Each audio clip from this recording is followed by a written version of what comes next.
A gente vai trazer para a nossa conversa aqui no Jornal Jovem Pan também o Daniel Toledo, que é especialista em relações internacionais e também em imigração, advogado especializado no assunto, para entender esse contexto, né, sobre essas deportações, se realmente elas tendem a se tornar mais frequentes. Muito boa noite.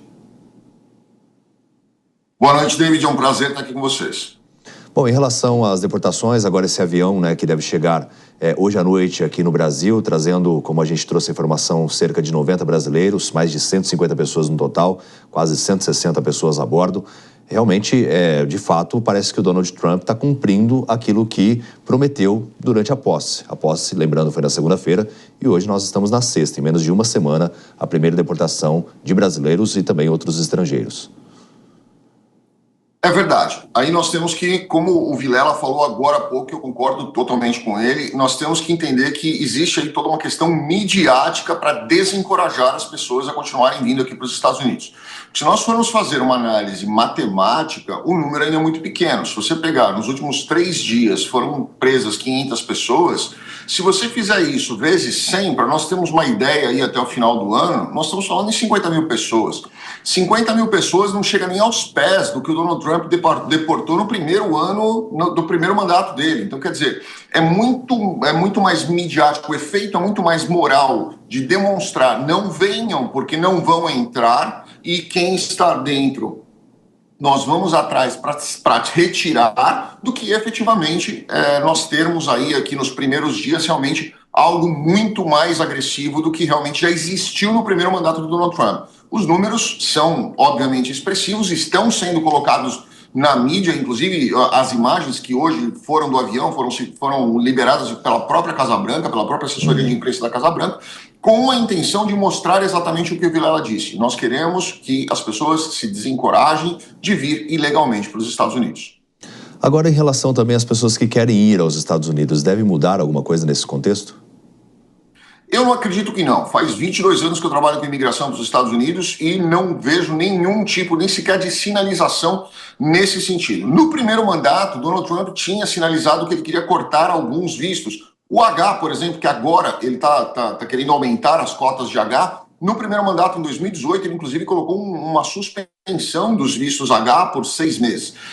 Ele entendeu que o mercado precisa desse tipo de trabalhador, precisa desse tipo de mão de obra, não tem mão de obra dentro dos Estados Unidos que absorva esse tipo de trabalho, e se ele tirar esse tipo de visto, obviamente nós vamos ter aí uma redução na própria produção dos Estados Unidos. Então ele entendeu que isso é importante para o mercado e ele não deve fazer absolutamente nada, como nem sequer sinalizou qualquer tipo de impacto dentro dos vistos que as pessoas usam para vir legalmente para os Estados Unidos. E outra entreveiro que o Donald Trump também arrumou, até ouvir a decisão do juiz, né, em relação às pessoas que viajam, mulheres grávidas que eventualmente têm filhos nos Estados Unidos. Aí como é que fica essa questão? Você acredita que vai avançar ou que a justiça de fato vai se basear na lei e com isso o Donald Trump não vai ter sucesso nessa proposta? Na verdade já se baseou, né? Quando o Donald Trump assinou esse decreto presidencial, ele nitidamente ali infringiu a 14ª emenda, que já tinha sido julgada há meses antes pela Suprema Corte numa outra ação dizendo, quando se trata de questão de aumento de cotas ou diminuição de cotas ou concessão de cidadania para alguém, a matéria é exclusiva do Congresso e deve ser julgada por maioria absoluta. A maioria absoluta é 2/3. Então, nós temos que colocar isso dentro do Congresso. Foi o que esse juiz agora de Seattle já decidiu e agora, obviamente, a equipe do Trump vai recorrer, isso vai acabar subindo para a Suprema Corte. Se a Suprema Corte não mudar de ideia nos últimos 3 meses para cá, eu acredito que não acontecerá, isso deve ser levado ao Congresso. Como foi ontem protocolada uma proposta de alteração dessa questão pelo Partido Republicano e que esse é o rito correto para acontecer. Se vai acontecer, essa é uma incógnita que hoje nós temos aqui uma divisão de 50-50 dentro dos Estados Unidos. Algumas pessoas acreditam que sim, isso deve acontecer. Eu sou uma das que acha que deve ter uma restrição para isso. Não acho que a pessoa deva simplesmente...